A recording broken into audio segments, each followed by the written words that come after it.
best we can then do is just do our work and try to advance it as best we can, understanding that we will not finish the job.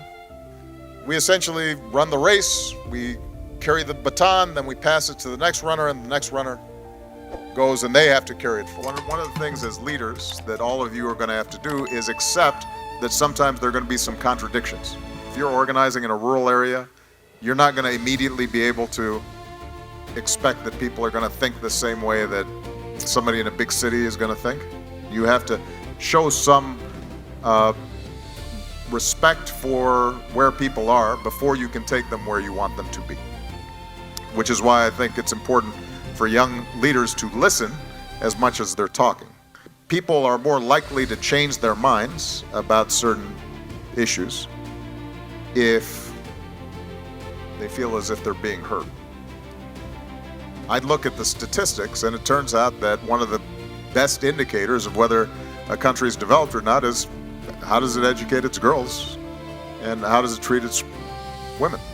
So when I was in the White House, for example, I started noticing about 6 months in, the women who were on my senior staff, oftentimes they weren't talking in meetings. After a while, I would have to call. I'd have to say, Melanie, you worked on this issue. What's your perspective? And then when they spoke, they had, amazing insights. Sometimes a woman would make a point, and then like 10 minutes later, a guy would make the same point. And for the men in the room, if your organization has no women leadership in your organization, then you're probably part of the problem, and you need to be part of the solution. So you need to also check yourself and monitor what you're doing in terms of the areas that you can. I would like to ask you a question. When was the last time you had an ego check? And can you please share it with us, the story about it? Thank you. I was good at surrounding myself with people who were willing to tell me when I was wrong, or to question my assumptions, or to say that I hadn't thought something through. And if you don't have people in your organizations that they will tell you when they disagree with you, then you are doing yourself a disservice.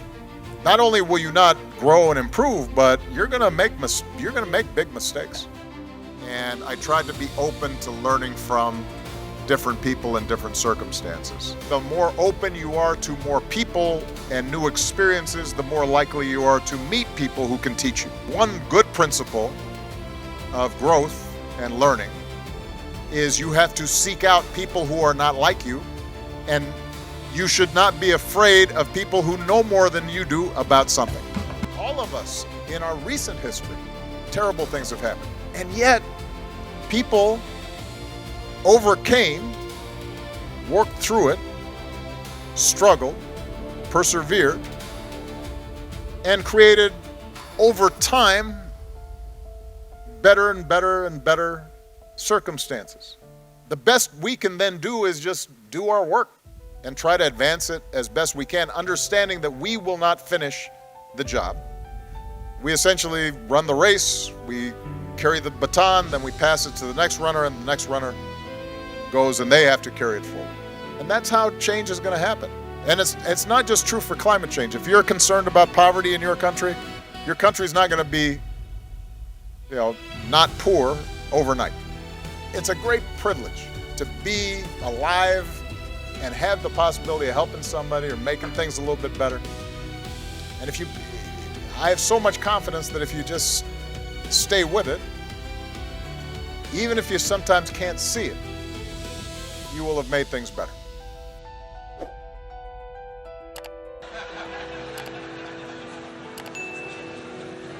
I know you're all excited today. You might be a little tired as well. Some of you are up all night making sure your credits were in order. Some of you stayed up too late, ended up at Ho Chi at 2 a.m. Got some mambo sauce on your fingers? But you got here. And you've all worked hard to reach this day. You've shuttled between challenging classes and Greek life. You've led clubs, played an instrument or a sport. You volunteered, you interned, held down 1, 2, maybe 3 jobs. You've made lifelong friends and discovered exactly what you're made of. The Howard Hustle has strengthened your sense of purpose and ambition, which means you're part of a long line of Howard graduates. Some are on this stage today, some are in the audience.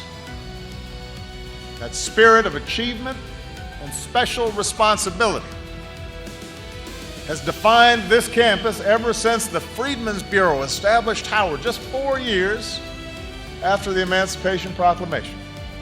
Just 2 years after the Civil War came to an end. They created this university with a vision of uplift, a vision for an America where our fates would be determined not by our race, gender, religion, or creed, but where we would be free in every sense to pursue our individual and collective dreams. It is that spirit that's made Howard a centerpiece of African American intellectual life and a central part of our larger American story. This institution's been the home of many firsts. The first black Nobel Peace Prize winner, the first black Supreme Court justice. But its mission has been to ensure those firsts were not the last. Countless scholars, professionals, artists, leaders from every field received their training here. The generations of men and women who walked through this yard helped reform our government, cure disease, grow a black middle class, advance civil rights, shape our culture. The seeds of change for all Americans were sown here. That's what I want to talk about today. As I was preparing these remarks, Vernon, I realized that when I was first elected president, most of you, the class of 2016, were just starting high school. Today you're graduating college. I used to joke about being old. Now I realize I'm old. It's not a joke anymore. But seeing all of you here gives me some perspective. It makes me reflect on the changes that I've seen over my own lifetime. So let me begin with what may sound like a controversial statement. A hot take. Given the current state of our political rhetoric and debate, let me say something that may be controversial, and that is this. America is a better place today than it was when I graduated from college. Let me repeat, America is by almost every measure better than it was when I graduated from college. It also happens to be better off than when I took office, but that's a longer story.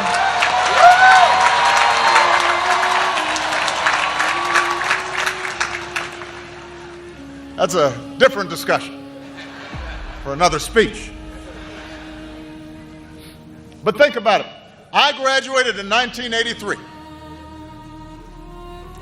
New York City, America's largest city, where I lived at the time, had endured a decade marked by crime and deterioration and near bankruptcy.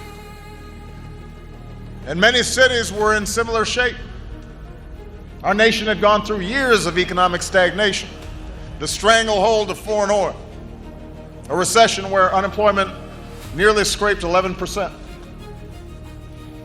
The auto industry was getting its clock cleaned by foreign competition.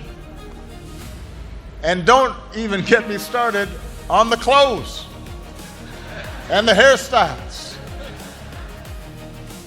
I've tried to eliminate all photos of me from this period. I thought I looked good. I was wrong.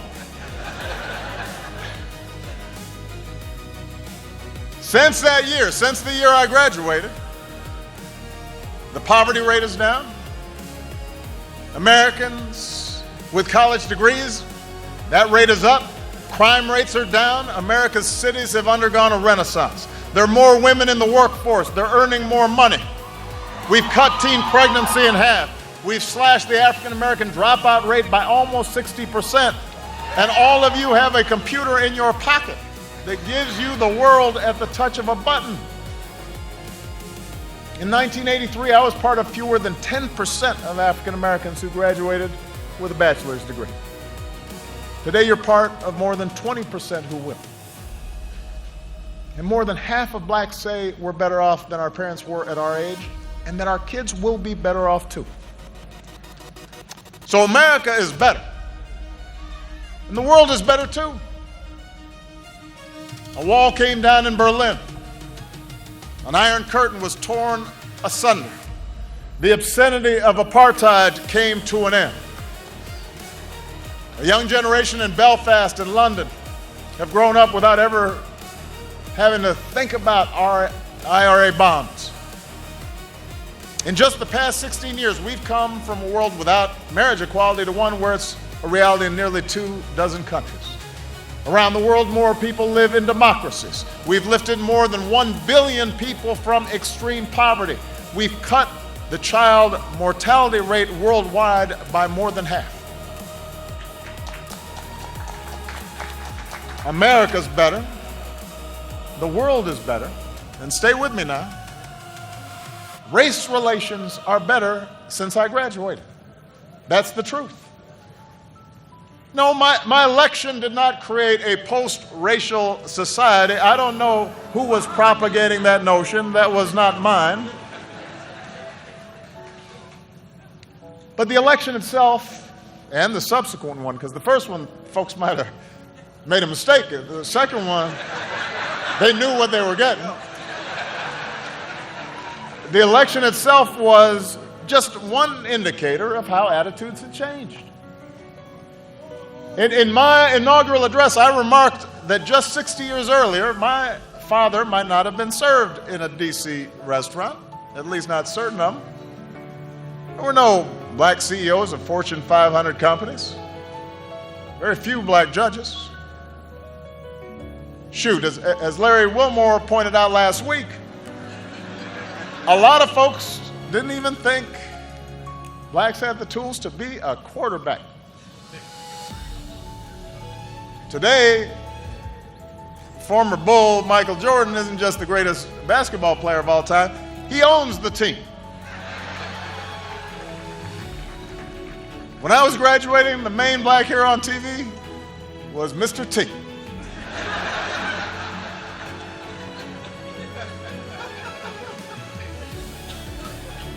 Rap and hip hop were counterculture, underground. Now Shonda Rhimes owns Thursday Night, and Beyonce runs the world. We're no longer entertainers, we're producers, studio executives, no longer small business owners, we're CEOs, we're mayors, representatives, presidents of the United States.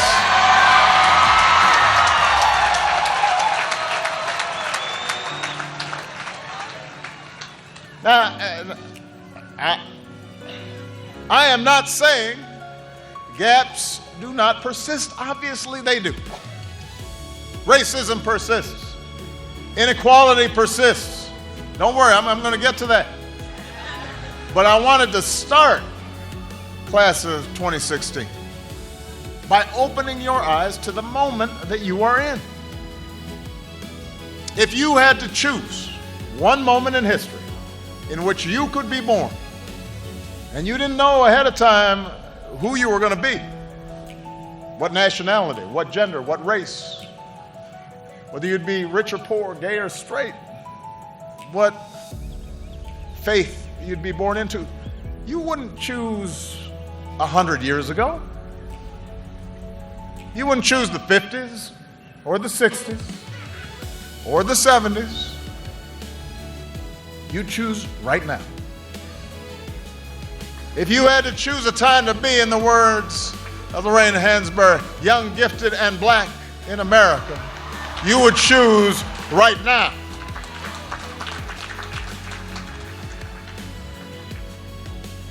I tell you all this because it's important to note progress. Because to deny how far we've come would do a disservice to the cause of justice, to the legions of foot soldiers, to not only the incredibly accomplished individuals who've already been mentioned, but your mothers and your dads and grandparents and great-grandparents who marched and toiled and suffered and overcame to make this day possible. I tell you this not to lull you into complacency, but to spur you into action. Because there's still so much work to do, so many more miles to travel. And America needs you to gladly, happily take up that work.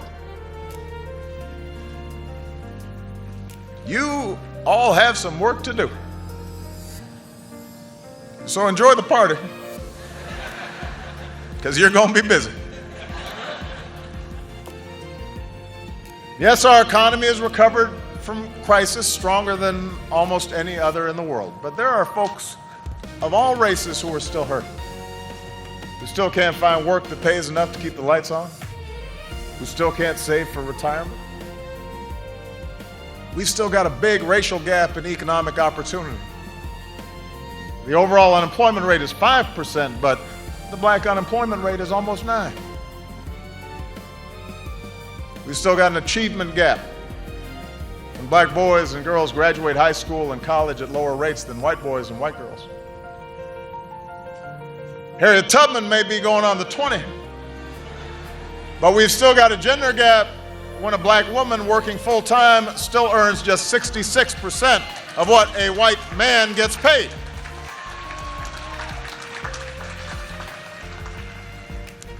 We've got a justice gap when too many black boys and girls pass through a pipeline from underfunded schools to overcrowded jails. This is one area where things have gotten worse. When I was in college, about 500,000 people in America were behind bars. Today, there are about 2.2 million. Black men are about 6 times likelier to be in prison right now than white men. Around the world, we've still got challenges to solve that threaten old scourges like disease and conflict, but also new challenges from terrorism and climate change. So make no mistake, class of 2016, you've got plenty of work to do. But as complicated and sometimes intractable as these challenges may seem, the truth is that your generation is better positioned than any before you to meet those challenges, to flip the script. Now, how you do that, how you meet these challenges, how you bring about change,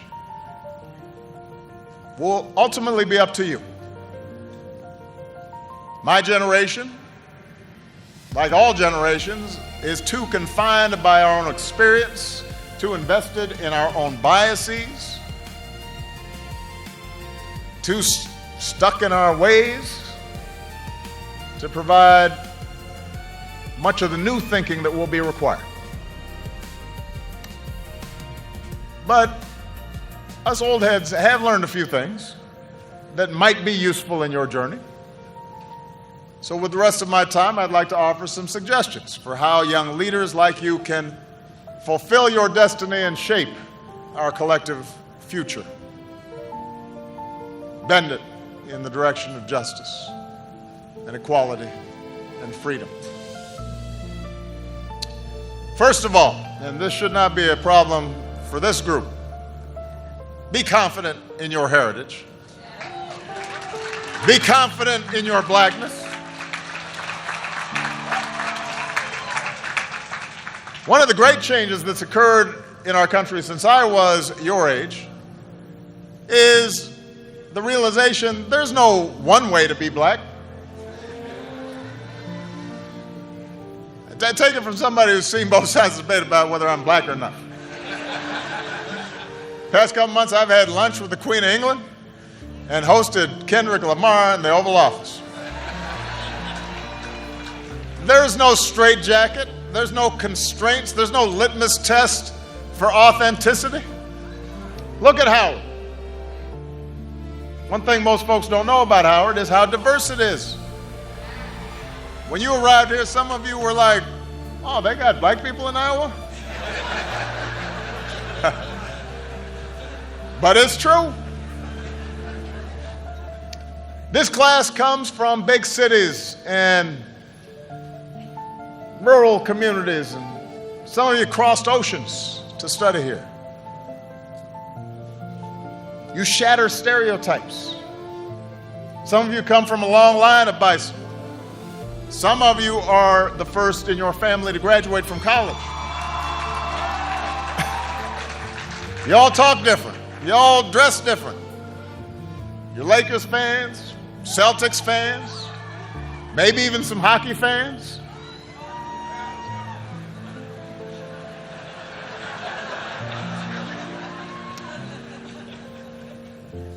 And because of those who come before you, you have models to follow. You can work for a company or start your own. You can go into politics or run an organization that holds politicians accountable. You can write a book that wins the National Book Award, or you can write the new run of Black Panther, or like one of your alumni, Ta-Nehisi Coates, you can go ahead and just do both. You can create your own style, set your own standard of beauty, embrace your own sexuality. Think about an icon we just lost, Prince. He blew up categories. People didn't know what Prince was doing.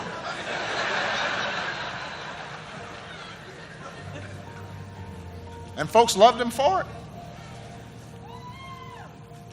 You need to have the same confidence.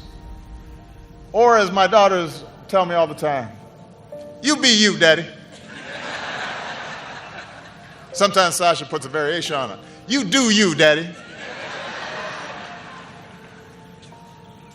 And because you're a black person doing whatever it is that you're doing, that makes it a black thing. Feel confident. Second, even as we each embrace our own beautiful, unique, and valid versions of our blackness, remember the tie that does bind us as African Americans. And that is our particular awareness of injustice and unfairness and struggle.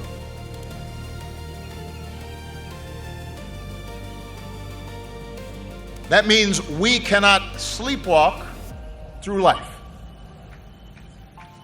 We cannot be ignorant of history. We can't meet the world with a sense of entitlement. We can't walk by a homeless man without asking why a society as wealthy as ours allows that state of affairs to occur. We can't just lock up a low-level dealer without asking why this boy, barely out of childhood, felt he had no other options. We have cousins and uncles and brothers and sisters who we remember were just as smart and just as talented as we were, but somehow got ground down by structures that are unfair and unjust. And that means we have to not only question the world as it is and stand up for those African Americans who haven't been so lucky. Because yes, you've worked hard, but you've also been lucky.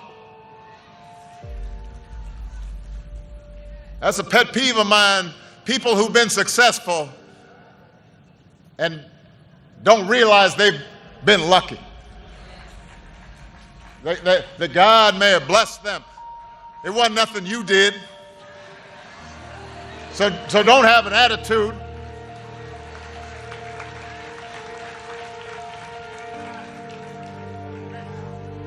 But we must also expand our moral imaginations to understand and empathize with all people who are struggling. Not just black folks who are struggling. The refugee, the immigrant,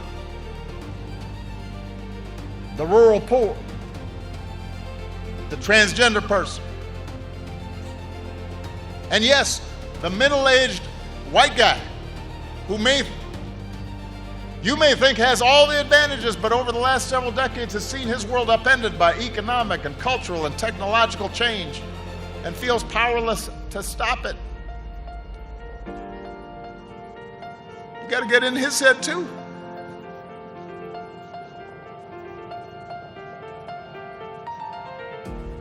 Number 3, you have to go through life with more than just passion for change. You need a strategy. I'll repeat that. I want you to have passion. You have to have a strategy. Not just awareness, but action. Not just hashtags, but votes.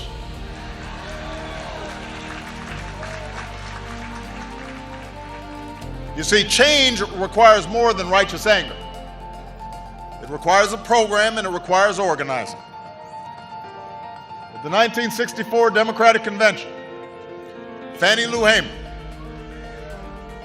5 feet 4 inches tall, gave a fiery speech on the national stage. But then she went back home to Mississippi and organized cotton pickers.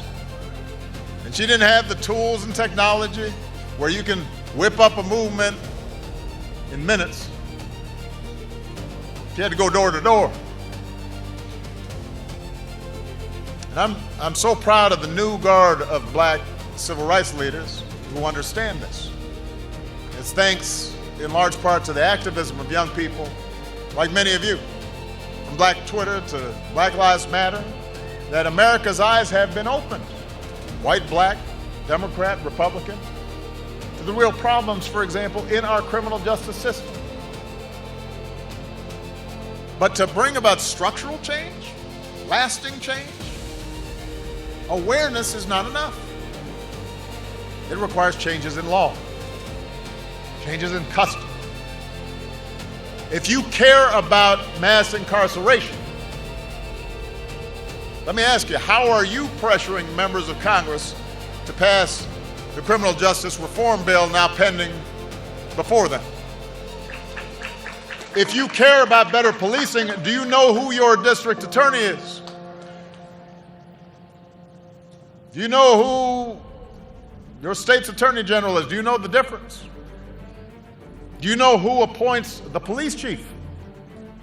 And who writes the police training manual? Find out who they are, what their responsibilities are. Mobilize the community, present them with a plan, work with them to bring about change, hold them accountable if they do not deliver. Passion is vital, but you got to have a strategy. And your plan better include voting. Not just some of the time, but all of the time. It is absolutely true that 50 years after the Voting Rights Act, there are still too many barriers in this country to vote. There are too many people trying to erect new barriers to voting. This is the only advanced democracy on earth that goes out of its way to make it difficult for people to vote. And there's a reason for that. There's a legacy to that. But let me say this. Even if we dismantled every barrier to voting, that alone would not change the fact that America has some of the lowest voting rates in the free world. In 2014, only 36% of Americans turned out to vote in the midterms. Second lowest participation rate on record. Youth turnout, that would be you, was less than 20%. Less than 20%. 4 out of 5 did not vote. In 2012, nearly 2 in 3 African Americans turned out. And then in 2014, only 2 in 5 turned out. You don't think that made a difference in terms of the Congress I've got to deal with? And then people are wondering, well, how come Obama hadn't gotten this done? How come he didn't get that done? You don't think that made a difference? What would have happened if you had turned out at 50, 60, 70% all across this country? People try to make this political thing really complicated. They're like, well, what kinds of reforms do we need? And how do we need to do that? And what? You know what? Just vote. It's math. If you have more votes than the other guy, you get to do what you want.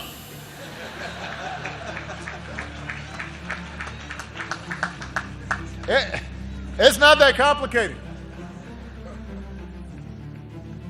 And you don't have excuses. You don't have to guess the number of jelly beans in a jar or bubbles on a bar of soap to register to vote. You don't have to risk your life to cast a ballot. Other people already did that for you. Your grandparents, your great-grandparents might be here today, they were working on it. What's your excuse?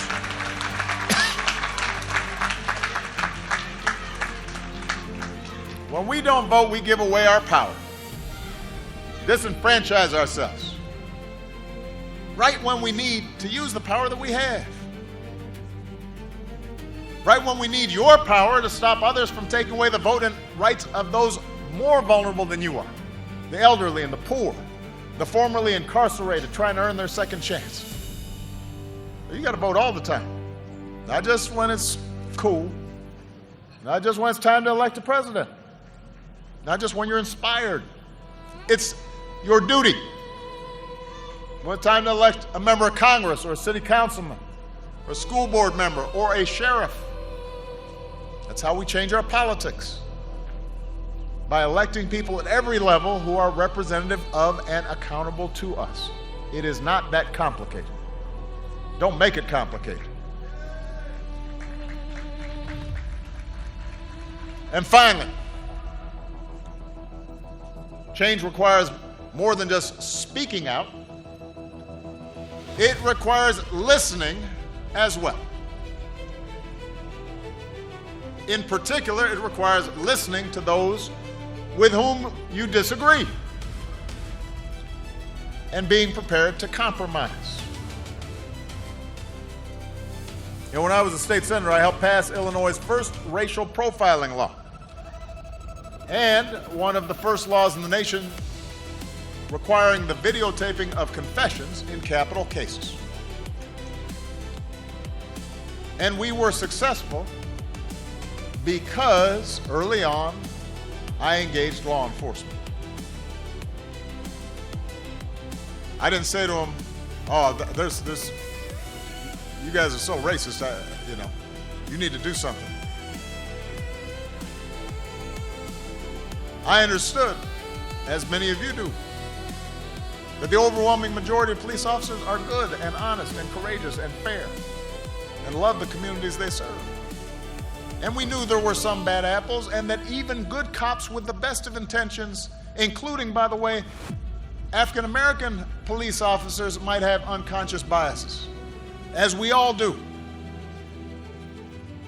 So we engaged and we listened and we kept working until we built consensus. And because we took the time to listen, we crafted legislation that was good for the police because it improved the trust and cooperation of the community, and it was good for the communities who were less likely to be treated unfairly. And I can say this unequivocally. Without at least the acceptance of the police organizations in Illinois, I could never have gotten those bills passed. Very simple. They would have blocked them. The point is, you need allies in a democracy. That's just the way it is. It can be frustrating and it can be slow. But history teaches us that the alternative to democracy is always worse. That's not just true in this country. It's not a black or white thing. Go to any country where the give and take of democracy has been repealed by one-party rule, and I will show you a country that does not work. And democracy requires compromise. Even when you are 100% right. This is hard to explain sometimes. You can be completely right, and you still are going to have to engage folks who disagree with you. If you think that the only way forward is to be as uncompromising as possible, you will feel good about yourself. You will enjoy a certain moral purity, but you're not going to get what you want. And if you don't get what you want long enough, you will eventually think the whole system is rigged. And that will lead to more cynicism and less participation and a downward spiral of more injustice and more anger and more despair. And that's never been the source of our progress. That's how we cheat ourselves of progress. You know, we remember Dr. King's soaring oratory. The power of his letter from a Birmingham jail. The marches he led. But he also sat down with President Johnson in the Oval Office to try and get a Civil Rights Act and a Voting Rights Act passed. And those two seminal bills were not perfect, just like the Emancipation Proclamation was a war document as much as it was some clarion call for freedom. Those mileposts of our progress were not perfect. They did not make up for centuries of slavery or Jim Crow or eliminate racism or provide for 40 acres and a mule. But they made things better. And you know what? I will take better every time. I always tell my staff, better is good. Because you consolidate your gains and then you move on to the next fight from a stronger position. Brittany Packnett, a member of the Black Lives Matter movement and Campaign Zero, one of the Ferguson protest organizers, she joined our task force on 21st century policing. Some of her fellow activists questioned whether she should participate. She rolled up her sleeves. She sat at the same table with big city police chiefs and prosecutors, and because she did, she ended up shaping many of the recommendations of that task force. And those recommendations are now being adopted across the country. Changes that many of the protesters called for. If young activists like Brittany had refused to participate out of some sense of ideological purity, then those great ideas would have just remained ideas. But she did participate, and that's how change happens. America is big, and it is boisterous, and it is more diverse than ever. The president told me that we've got a significant Nepalese contingent here at Howard. I would not have guessed that. Right on. But it just tells you how interconnected we're becoming. And with so many folks from so many places converging, we are not always going to agree with each other. Another Howard alum, Zora Neale Hurston, once said, there's a good quote here, Nothing that God ever made is the same thing to more than one person. Think about that. That's why our democracy gives us a process designed for us to settle our disputes with argument and ideas and votes instead of violence and simple majority rule. So don't try to shut folks out. Don't try to shut them down, no matter how much you might disagree with them.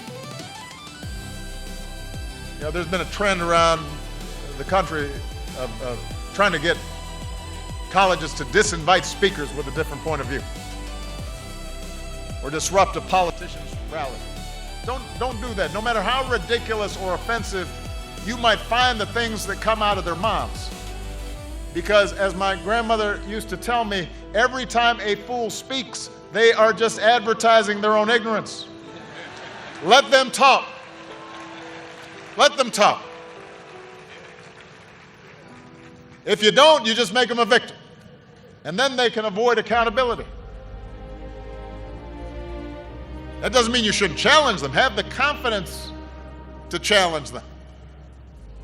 Confidence in the rightness of your position. There will be times when you shouldn't compromise your core values, your integrity. And you will have the responsibility to speak up in the face of injustice. But listen, engage. If the other side has a point, learn from them. If they're wrong, rebut them, teach them, beat them on the battlefield of ideas. And you might as well start practicing now, because one thing I can guarantee you, you will have to deal with ignorance, hatred, racism, foolishness, trifling folks. I promise you, you will have to deal with all that at every stage of your life. That may not seem fair, but life has never been completely fair. Nobody promised you a crystal stair. And if you want to make life fair, then you've got to start with the world as it is. So, that's my advice. That's how you change things. Change isn't something that happens every 4 years or 8 years. Change is not placing your faith in any particular politician and then just putting your feet up and saying, okay, go. Change is the effort of committed citizens who hitch their wagons to something bigger than themselves and fight for it every single day. That's what Thurgood Marshall understood. A man who once walked this yard, graduated from Howard Law, went home to Baltimore, started his own law practice. He and his mentor, Charles Hamilton Houston, rolled up their sleeves and they set out to overturn segregation. They worked through the NAACP, filed dozens of lawsuits, fought dozens of cases. And after nearly 20 years of effort, 20 years, Thurgood Marshall ultimately succeeded in bringing his righteous cause before the Supreme Court and securing the ruling in Brown versus Board of Education that separate could never be. 20 years. Marshall, Houston, they knew it would not be easy. They knew it would not be quick. They knew all sorts of obstacles would stand in their way. They knew that even if they won, that would just be the beginning of a longer march to equality. But they had discipline. They had persistence. They had faith and a sense of humor. And they made life better for all Americans. And I know you graduates share those qualities. I know it because I've learned about some of the young people graduating here today. There's a young woman named Sierra Jefferson who's graduating with you. And I'm just going to use her as an example. I hope you don't mind Sierra. Sierra grew up in Detroit. and was raised by a poor single mom who worked 7 days a week in an auto plant. And for a time, her family found themselves without a place to call home. And they bounced around between friends and family who might take them in. By her senior year, Sierra was up at 5 a.m. every day, juggling homework, extracurricular activities, volunteering, all while taking care of her little sister. But she knew that education was her ticket to a better life. So she never gave up, pushed herself to excel. This daughter of a single mom who works on the assembly line turned down a full scholarship to Harvard to come to Howard.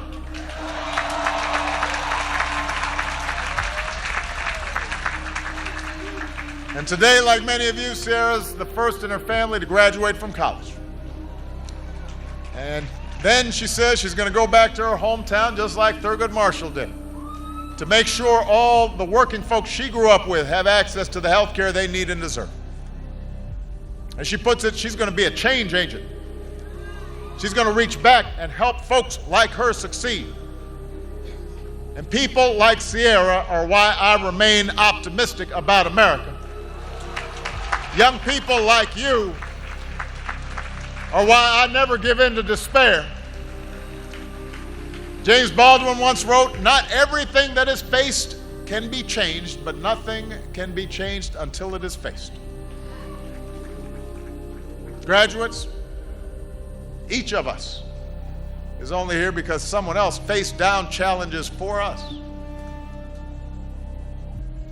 We are only who we are because someone else struggled and sacrificed for us. That's not just Thurgood Marshall's story, or Sierra's story, or my story, or your story. That is the story of America.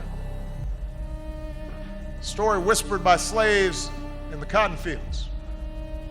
The song of marchers in Selma. The dream of a king in the shadow of Lincoln. The prayer of immigrants who set out for a new world. The roar of women demanding the vote. The rallying cry of workers who built America. And the GIs who bled overseas for our freedom. Now it's your turn. And the good news is you're ready. And when your journey seems too hard, and when you run into a chorus of cynics who tell you that you're being foolish to keep believing, or that you can't do something, or that you should just give up, or you should just settle, you might say to yourself a little phrase that I found handy these last 8 years. Yes, we can.